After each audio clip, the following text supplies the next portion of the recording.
So we got a special guest on the show today. Yeah. How's it going, cuz? Good in you, pal. Caroline? Yeah, I'm not quite sure how I got roped into this. It's been a long time coming, eh? It has been. Caroline? Yeah. A little bit of an introduction, please. How do we know you? How do we know each other? From the podcast. Yeah. From the podcast, yes. Back in. Well, the first time, let's go back. I've met or saw Caroline. You were doing it was a webinar during the dark days of the scamdemic. And I think you were doing a safety talk or something like that. And I saw you on there. And then must have been well over a year later, we connected on LinkedIn. Yeah, Back in those days, we were big proponents of LinkedIn. I don't even know if it was. I think I don't know how we got in touch. Yeah. Anyway, it was basically through the podcast, I think. Yeah, well, I mean, it's like the world's best podcast. How can Who would want to miss out on that? How could it not be? Yeah, anyway, the friendship started then, and then obviously we got to know each other a bit better, and then we started working together, which I suppose we'll chat about now, Ryan. Yeah. And as we've spoken a lot about on the show, Ryan and I have had a lot of projects that we've been working on, things we didn't know anything about before, and we've made, very proud to say, Paul, a lot of progress on those projects. And we always knew that at some point we'd need someone else to come along and maybe take it to a new level or see things that, we weren't really seeing. Yeah. She's the one. Yeah. She saw it. Yeah, it was really nice when you first told me that Caroline was going to pop in and join us here and work with us. It was quite cool because it gave us the opportunity to have someone with a fresh pair of eyes, with a complete sort of objective point of view as to what we were doing, to come and have a look and say, yes, guys, but what about trying things this way and that way? And it was really cool. And Caroline's just been an absolute rock star since then. You and I were chatting about it earlier. You go a long way to find someone with your kind of work ethic and your just sheer determination and the right word for it is on the tip of my tongue. But anyway, Caroline is she's an aviator first and foremost. Right? Aviatrix. Aviatrix. See. That's it. And she background in other avenues of business, so definitely not a newbie when it comes to working on projects and that, like we were. But aviation is, front and foremost, and obviously the passion side of things. Caroline, I'm not trying to put words in your mouth, but obviously to create the picture. And so we started working together. We made a huge amount of progress this past year, and Caroline, it's thanks to you. Ryan and I, we've got a strong work ethic. We work hell of a hard, but we needed that extra pair of eyes and that female touch, that brain to help us take it to a new level. And I'm so proud of what we have done this year. And what makes it all the more special is that you'll be going on a new journey, and I suppose that's what we're going to talk about today. So really proud to have you here, Caroline. I'm very proud of all the work we've done together, and Ryan and I just want to thank you because, man, it's just been so incredible to work with you. I've learned so much, and we're going to find it very difficult to carry on without you next year, but here to wish you all the best. So let's chat about it a bit. Aviation's your game. Where did it start? Why did you take so long to start? Oh boy, yeah. and Just why are you going to your first airline job at this stage of your career? At 47, exactly 47. Yeah. Well, I always think that like minds sort of attract other like minds. And I quickly felt that, I used to follow the podcast, of course, during COVID. None of us really had much to do. At that stage, I was doing some safety presentations for the Safety First Aviator campaign, just trying to get the general aviation guys doing things a little bit better and safer.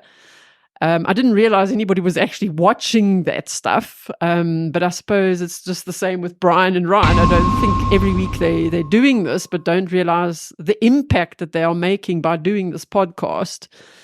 So just to tell everyone a little bit of my story, I definitely did not come from aviation.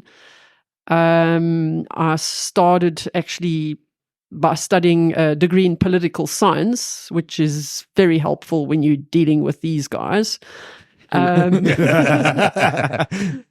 I then progressed onto, well, I was actually an athlete, so I became a professional triathlete. Similar to you, pal. Yeah. So you'll notice that Ryan's like lost a few kg there. It's like Karen and I got a very similar physique. My six pack is just buried layers of. But I think the life of a professional athlete sort of gives you that's where a lot of the work ethic actually comes from. Pretty much if you don't put in the work, you ain't gonna eat. It's as simple as that. It's not an easy career. I ended up competing sort of at world-class level triathlon for close on 20 years. I think that's sort of where my love of travel came, and I used to fly in big aircraft all the time, all over the world. And I think that was sort of my first real exposure to aviation. I think when I was at school, I always joke and I say, well, we did like home economics and we learned to bake scones. First of all, I'm terrible at baking scones, and where they thought that was a good idea, I don't know, But aviation was never something that was we were exposed to at school, especially as girls. It was like, oh, what do you want to be? A teacher, a secretary, or a nurse, And I think that's something that's really lacking in the schools, is that, there's a very little exposure to aviation. And then obviously towards the end of my athletic career, I sort of faced that dilemma which a lot of professional athletes encounter. And I think that's the hardest possible thing you can do, because you identify yourself as an athlete. And when obviously you start getting old and slow, you start to think, what's next, And I mean, at the time you're doing it, you invest everything you've got into the sport. You don't really consider a life out of sport, And is that drop off gradual, or is it like you hit a cliff basically at a certain age? I think it really depends on the sport. Some athletes would experience, I mean, obviously your body has a lot of wear and tear. So especially in team sports, I think a lot of the guys face injuries that become too difficult to recover from. I can honestly say I'm very proud of the career I had. I basically retired at the age of 40, which in endurance sport is gives you a really long career. Okay, I'm feeling the aches and pains now. I feel that without being a sportsman, so I can only imagine. Got the scars and the broken bones and all of that. But I think I certainly do not regret the sport at all, because sport really gives you the motivation and the resilience. You're never gonna you go into a competition, knowing that there's 10 other athletes out there that are wanting to kick your ass, so there's never a guarantee. You can prepare as best as you want. There's really no guarantee that you're going to win. And at the end of the day, those 10 athletes are all fighting for the same paychecks. So you have to be a risk taker, and you have to put it all out there. And I think a lot of those sort of habits, just the habits of training hard every day, and it filters through to everything else that you do. I think the hardest thing is really sort of at the end of your career, you really don't know who you are anymore. And I think maybe sort of a lot of pilots experienced that as well when they lost their jobs. So, I could really relate to that COVID era. Is the pilots were, they were a pilot. They didn't know who they were outside of that framework. And I honestly believe you have to look at the skills that you have and how else you can utilize those skills. Then sort of at the age of 37, I had a friend who invited me for a flight in a small aircraft. And I thought, well, how exciting is that? I've been flying all over the world in big planes. And I really, really enjoyed that first flight, except the control freak in me said, if something happens to this guy, what on earth am I going to do? Yeah. Like, who's going to land this thing? So I think it actually, the whole thing stemmed out of the need for control. I needed to know how to land. Luckily he supported me a lot and said, well, why don't you consider doing your private license, and then you can come fly with me. So I thought, okay, cool.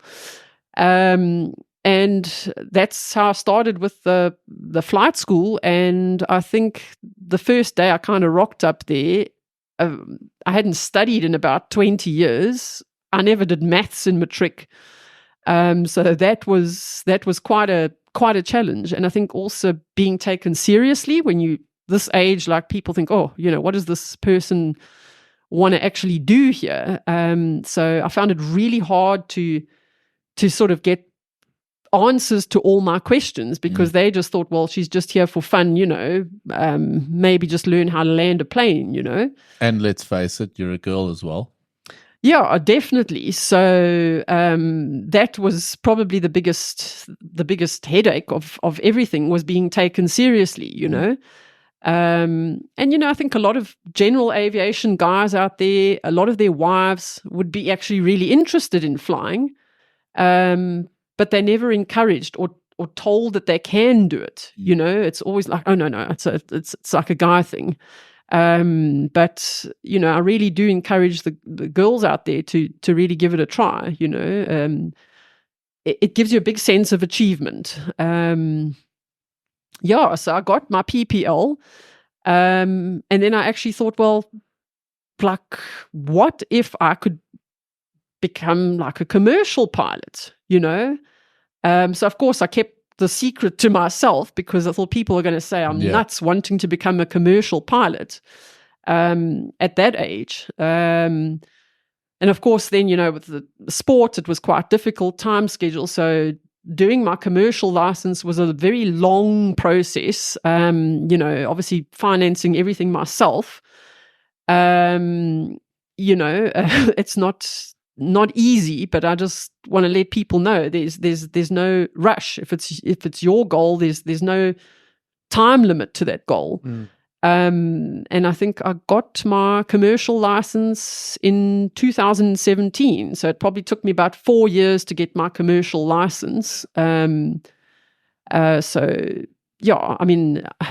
wasn't able to necessarily afford to fly regularly.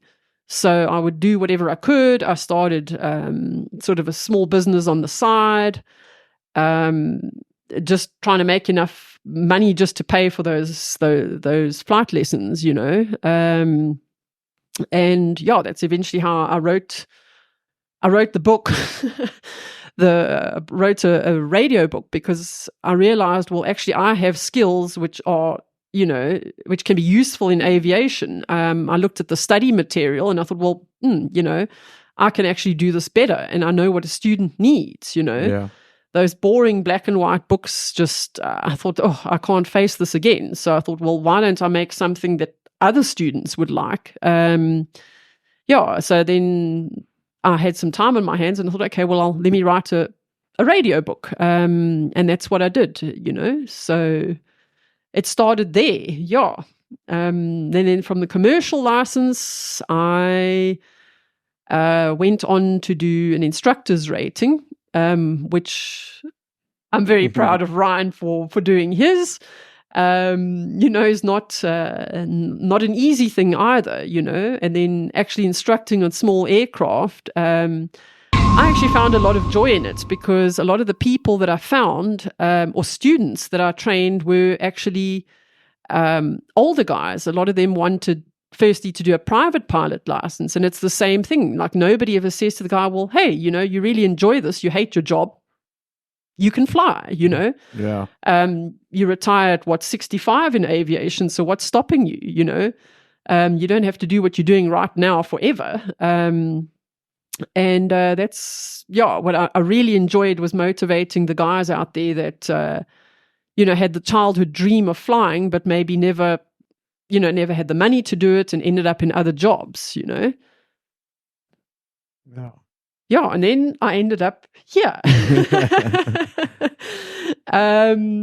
So I was looking at the possibility of then taking the next step to doing a type rating, which was obviously a lot of money. And because of these two guys, on the podcast, I thought, well, they must know something about which type rating is a good idea to do, So that's when I came to see Bryan and Ryan. I said, look, what on earth can I do for a type rating? Which one is most in demand? And I think it's all about fact finding, you can find your way, and you can find the people who know, even if you don't come from aviation, have no contacts, ask. There's always somebody that will be able to answer your questions. Yeah, and then so evolved a very, I'll have to say, a very, very fun journey with these two. I think a lot of people see them on the podcast and wonder, are these guys really like that, or are they just putting it on for the podcast? And I can honestly say these two are the most sincere people. What you see on the podcast is exactly who they are. I'm not sure that's a good thing. So it's been so much fun. I've loved every second of it. I honestly have. We've solved problems, and that's what I really enjoyed about these guys. It's like, what can we solve next? What can we do better? And I think when you surround yourself with people like that, it makes you want to be better, and makes you want to do stuff, just improve yourself on a daily basis, So I'm going to be very sad to have to leave these guys, but if it wasn't for them, I wouldn't be on the journey I am now, at 47 going to an airline. Who would have thought, and as I said, it was like a dog chasing a bus, and now I caught the bus, and I was like, what? Really? Me? I just want everyone to realize out there, don't limit yourself. If your dream was always to become an airline pilot, well, go and do it. People always say, oh no, you're too old for that, you're too this, you're too that, but you'll never know if you don't try. No, Caroline, you've had an amazing story, and an amazing, very long journey to get to where you are now. We sad to see you go, because we've formed a formidable team over the last year and a bit. What has it been? A year? Probably just on a year. Probably 1 month. 1 month short of the guarantee. Yeah. Okay, so we'll round it up. Yeah.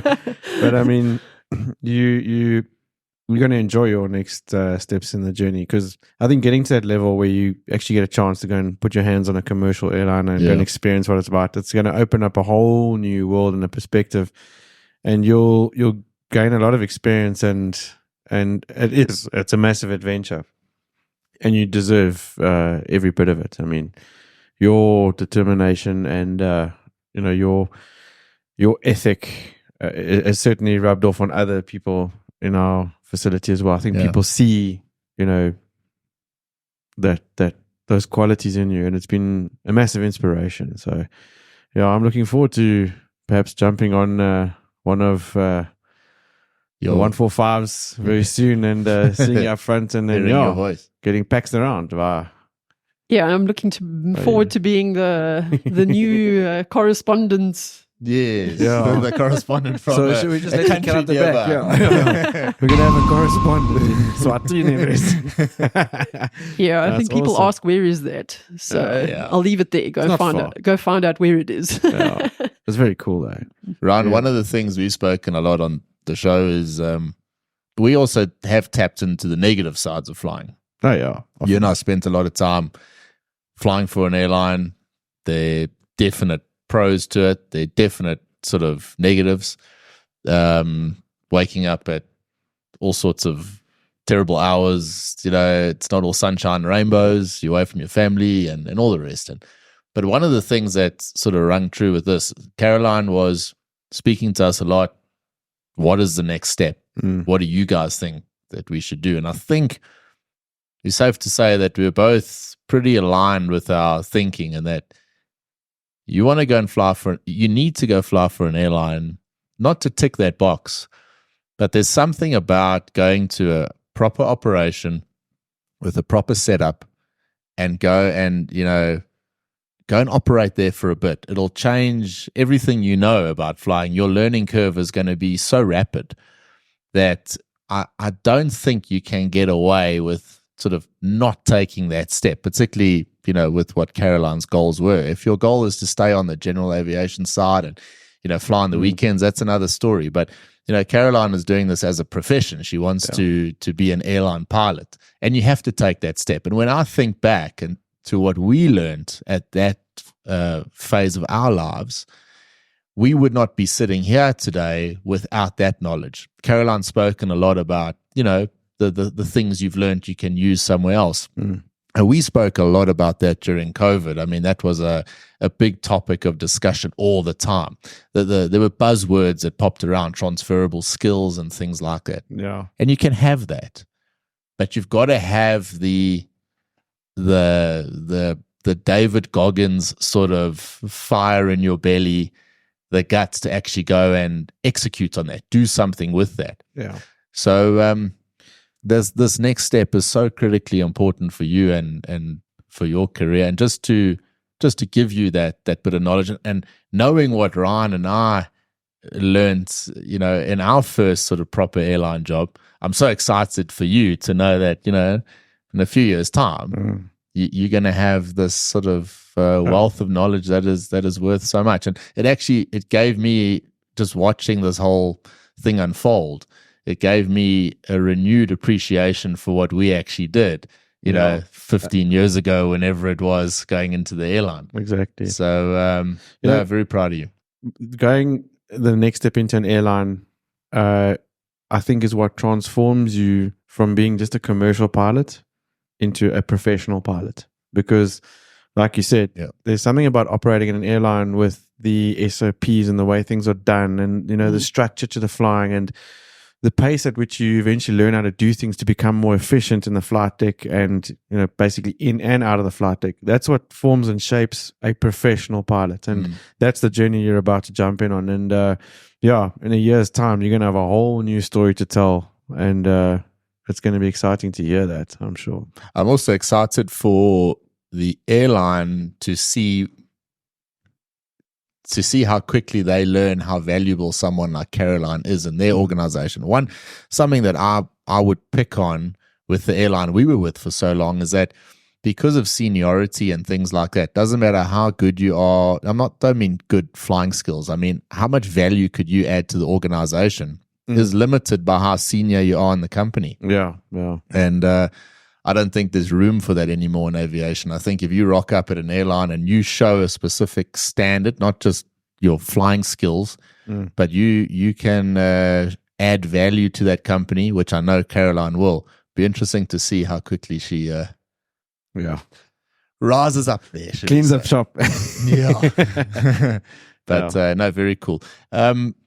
Just going back to the story you told, and obviously starting out, your career, professional athlete and all the rest, and then progressing to where you are now,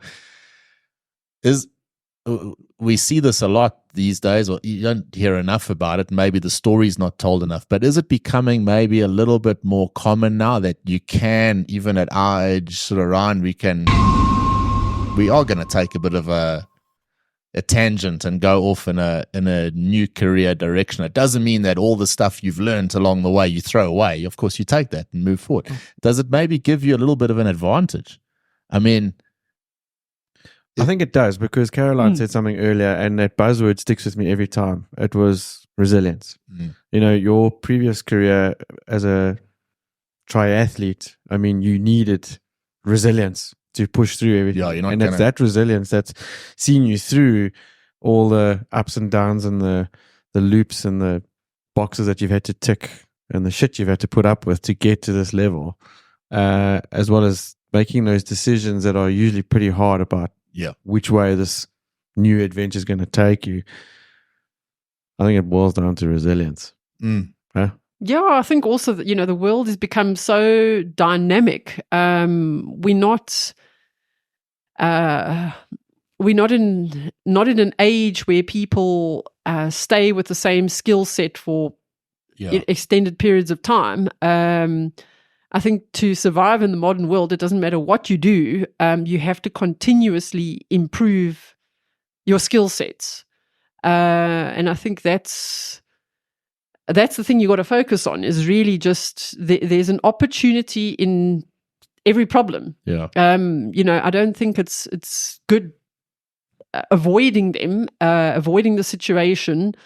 When you get, and boy, these guys gave me a lot of problems to deal with. But they often didn't give you a lot of time.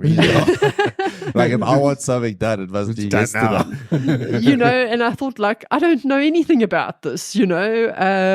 For an example, dealing with the technical aspects of simulator training. I don't know how to fix a simulator.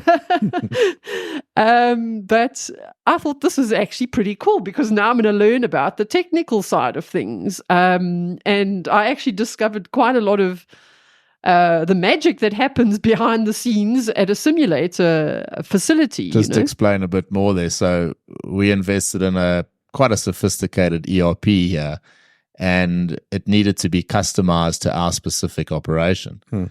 And the technical side of it basically works the same as an aircraft MEL. You've got your different sections all labeled very similar. So if you're snagging a particular piece of equipment, it's the same as you would in a tech log in an aircraft. And we have a bit of background in that, we understand it, but obviously Caroline zero. He has the simulator MEL. Can you put all this info in that bit of software, please? I had absolutely no idea they knew anything. If I had known this, it would have been easier. Yeah. And most people run away from problems, but you seem to sort of just run towards it every time. Yeah, it comes with like a 1992 car, actually. So that's like a problem a day. Caroline drives a classic. Yes. So Caroline does like one of two things every day. She rocks up at work on time after having gone for a ice cold swim in a dam here near Benoni. Yeah. Even in the middle of winter when it's like minus 50, 60 degrees and she's going swimming. I'm like, I still don't know how the hell you do that. Yeah. And then on her way to work, she's usually buying a new clutch cable, or brake pads, light bulbs, something, door handle. Yeah. If Caroline's late, it's definitely to do with her car. Caroline's idea of fun is, what do you want to do? You want to swim across False Bay amongst all the great whites to Robben Island. The next objective, you know, I don't want to do sport competitively anymore, but I'm very keen, you know, I still pursue my training in that, but more in the case of adventure. So the next adventure is actually to do the Robben Island crossing. So from Robben Island to Bloberg. Nice. Which is about 7.5 Ks. You're doing it as well. In cold, shark infested waters. Yeah. Let me have another beer. And it's sort of, well, it's there to be done. You haven't done that. So, like, let's go and do that. That's ballsy, yeah. Jeez. Next step. Yeah. The water's 13 degrees. Still. Yeah. It's still it hasn't really improved. Degrees. Yeah. It's like you actually get too cold to worry about the big white fish in the water there. So yeah, just think about that. We are quite different, you and I, and this team that we put together is it's diverse. Maybe that's the trick it is. Here. Yeah, very much. Yeah, but that said, I think you guys, I mean, Ryan doing his instructor rating, finally Ryan actually sort of came up with like a goal that he was also hesitating on. Like, should I do my instructor's rating? Like, he's going to have to go back to flight school and fly a 172. And the fact is he did it, and I think it's just the mindset. And when you have like people like that, they might have diverse goals, but when you put them together, they motivate each other to do their own crazy shit, really. Yeah. You encourage each other not by telling the person to go and do something, but by the other person saying, if I want to improve and keep up, then this is something that I need to do. Yeah. And that is just what happens. And as long as that keeps happening, then I think you're on the right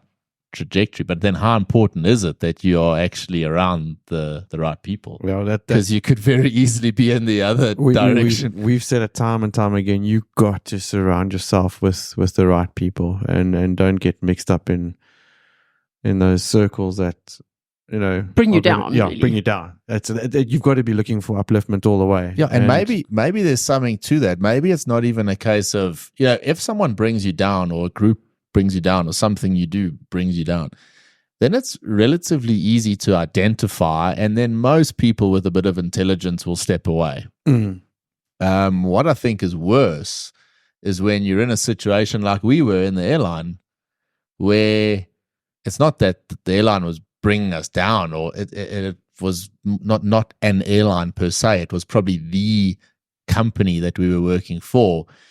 Golden handcuffs, man. You've got golden handcuffs. You got a steady, stable job, or what you thought was, and no one is bringing you down. But not much there to pick you up. And an example to that as well is we often saw guys that were leaving the airline long before all the COVID hoax started. But guys would take leaps out of that particular airline and go to other jobs, and you'd still think, shit, man, are you crazy? What are you doing? Why would you do that? I mean, this is cool, cushy, why leave this? And those guys for a long time have been smiling on the other end, having had made the best move then. Yes. So sometimes I think it also just, you have to get your head out of the box and look at the bigger picture. Yeah, I think you must never be comfortable. Well, that's it. That's the buzzword as well. Yeah, you can just never get too comfortable. Yeah, because if you're comfortable, you're not growing anymore. Yeah. So that's why it's been rewarding working with yourself, obviously, and the projects that we've been working on with Ryan and I having little to no background with this, but okay, disclaimer, neither did I. Yeah. So. But what we did have, I think, was a vision of what we wanted. And maybe that's all you kind of need, because we were just absolutely hell-bent, Ryan and I, that we've got to get this right. We're going to get this right. And, we were trying and we were doing well, what we thought was well. And then Caroline came along. So we can go a bit deep now into like the law of attraction and things like that. But I do believe that there was a bit of this ability to bring the right people in at the right time to maybe take it to the next level. So I do believe that. But going back to your point there, Ryan, with with the instructors and everything, if you're around ambitious people that are moving forward, and you're lucky enough to be in an organization that is global and moving forward, that is setting a new standard, not like the standard, a new standard. We don't want to just match that level. Then you got all the right ingredients to go and do really well in your professional life, but don't go and sit and rest on what you've done. Yeah, I think it was also the accountability, every day we would ask Ryan, like, how was your flying, The answer was usually the same. I shat myself. Nah. And it's the same when Bryan goes off and does his jiu-jitsu, you know, like, so have you got the blue belt yet? Bryan hasn't got the blue belt yet, but he often comes to work sporting more and more blue bruises. Yes, but in the last 6 months, there's some mornings you walk in here like a wounded street cat. I was wearing it. I'm worried now when we start because we're on a bit of a break now of December. And of course, I had some big news because I'm my baby boy the other day. Yeah, of course. And so I didn't go the last 2 weeks of training. And of course, I'll miss December because they closed. But it's going to be a difficult thing to start up again. You know, like it's fine when you go every week. Yeah. But it's going to be tough to start up again. But I'll do it. There's no question. That has been incredibly beneficial. It goes back to you must do difficult things. Yeah. Man, you want to go and do a difficult thing. Adult, you take all those little childhood things that are difficult, like having friends or finding friends or will these people like me? All those old things came back with jiu-jitsu because now you rock up at this class.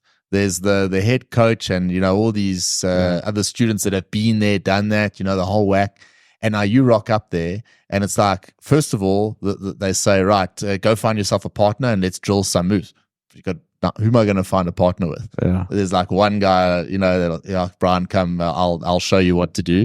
And you just know absolutely nothing. It's a little bit like someone, you know, doing a type rating for the first time. You know absolutely nothing. Yeah. And you rely on the people around you to give you a bit of guidance and all the rest. And it is incredibly hard. It is incredibly hard. And at the same time, the name of the game is for the other oak to strangle you.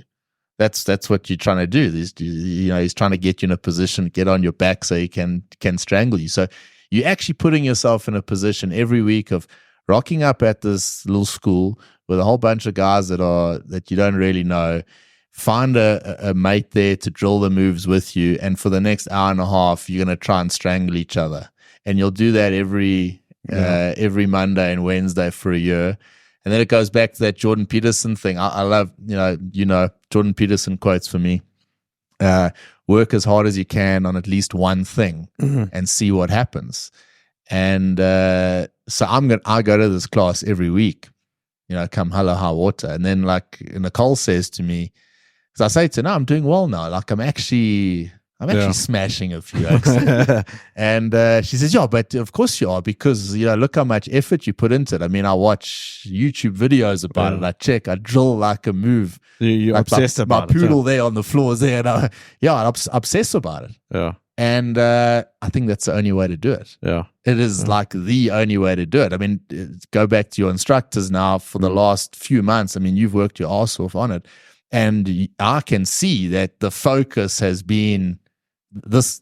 I'm focusing on getting this done. I've only got a certain amount of time to do it. It can't go through, you know, this part of December. It has to be done. So that's the focus.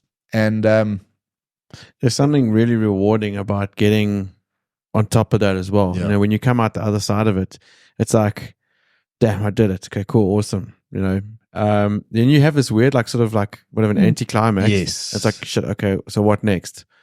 And it's weird because it spurs you on. Well, it was, and you need to have that. There was a Chris Williamson podcast on at the moment. It's actually with Jordan Peterson at the moment, but they were talking about someone that was planning for a holiday. And they planned, him and his family, the kids, everyone, they planned for ages for this holiday. And we've all had this. And on the very first night of the holiday, the father goes outside there and having a glass of wine on the deck. And the first thought that went through his head was, we must do this again next year. So it's like, you've planned, everything is there, you've achieved it, but it's not that. That's not the end. No. The best bit is having the thing, the journey. having the journey, this having it to actually go there, because that's what it is. And that's exactly what I've been thinking of in the last couple of days as well. It's like it was so flipping hard to do all that. You know, not necessarily the prep and the flying and all that kind of stuff, but to manage your life. You know, you got to work, and then you got to like pack up at work, go and try and get to flight school, get this done without letting, you know, dropping the ball or anything. It was chaotic for a couple of months. Absolutely It was fucking chaotic. And then there was weather. And then there was everything. And then afterwards, you kind of think, I was like, actually, I was kind of enjoying that Rush. pressure. There was something in there that like, and now you don't have it. It's like, whoa, it kind of feels weird. Now, No, then it's you're the next supposed thing. to be relaxing now, Then it's the next thing. but you kind of feel that something's missing from Yeah. that push, which is. But Oh. yeah, I've loved that jiu-jitsu journey. For me, it's been a thing, because the other thing was there was no financial reward for it. There was no benefit to it. It was simply a case of just doing this for myself. So from that perspective, it was really, really cool. But And voluntarily getting hurt. exactly. Yeah. Exactly. A lot of ways, just like the podcast. Yeah, what I wanted to say as well is I think you have to actually just stop. The most inhibiting thought is what will people think? Yeah. You got to totally let go of that, eh? I think I kind of thrive on that now, because I find it's sort of unsettles people. Like, hello, I'm here and I'm going to do this, you know. When you realize that you're going to do something for yourself and for yourself only, and it's just weird. Like it changes the whole dynamic and the way you think, and you just push harder. Yeah, you do. You really do. So, and it was like you were saying about your jiu-jitsu, walking into that class for the first time, and you sort of feel out of place, and you're thinking like, these people must all be looking at me thinking, what am I doing here? Like you coming here. Did it feel like that for you or not really? I thought, oh my goodness, I know nothing about this. And then I actually realized, well, you actually have skills that can be used here, Yeah. and I said to them, look, as long as you don't give me maths to do, I'm fine. So we avoided the maths. I don't know so much. Not far off. I mean, the projects you've been working on have been, I think, far more intricate than maths problems. I mean, shit. Oh. I love podcasts like this, to be honest. I like listening. Well, I like... this is turning into be like a bit of a real mishmash of a Rogan Williamson. Well, it's a Christmas special, so we're allowed to do whatever we want. It's got an Exactly. aviation angle, and that's always the thing. Yeah. You and I have been chatting a bit. The ingredients of the podcast and what makes, what's the right sort of mix to get it 100% correct. And I think the right mix is to make sure that we're talking about the things that we're most comfortable talking about. Yeah. Sometimes you can talk about an aviation story, and the reality is you don't really care about the fact that this crowd in that part of the world has bought those aircraft. And it affects the global aviation scene in some way. But for me, a lot of it has been about, and I think everyone would agree, the show has definitely morphed into being about the pilots. Yeah. I like to think we almost do it for the airline pilots. And I say airline pilots because it is the angle is there for the airline pilots, and I definitely want to do more of that. No, wholeheartedly. Next year. How often haven't we said as well, having done the podcast, how cool it would have been to have something like this to listen to when we were airline pilots. Yeah. Because I think every now and again we get to touch on the stuff that a lot of guys are thinking, but aren't necessarily allowed to say because of where they're working and how it could possibly impact their careers, etc., etc. I think there's a lot to be said for saying the truth these days, and you always sort of skirt around it. Caroline will tell you we're the first guys to tell her the negative sides of going into the airline.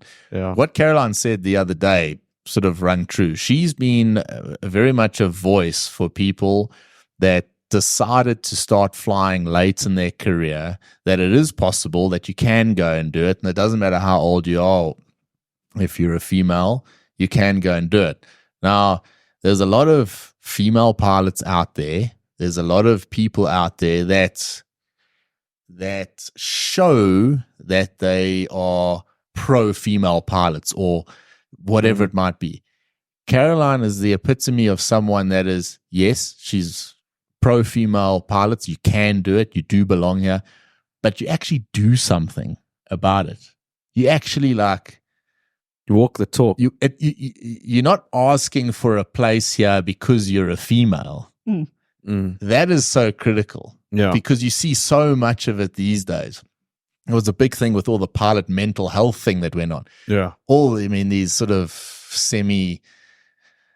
sort of influencer pilots on Instagram sort of jumping on the bandwagon. Now they, doing something for men. What are you doing? You're not doing anything. Just wind your neck in and leave it to the people that are, because you're not doing anything. So either do something, then you must talk about it, and you must walk that talk, and then you must actually progress like you've done. Yeah. And that's why, to me, the story is just so cool. Yeah. Yeah, and I think it's also about having a responsibility. We've obviously had a number of female pilots come through here, and I think it's just offering support to them, because very often they feel isolated, especially if they're coming from other African countries where you like one female out of 10 or 20 males. Yeah.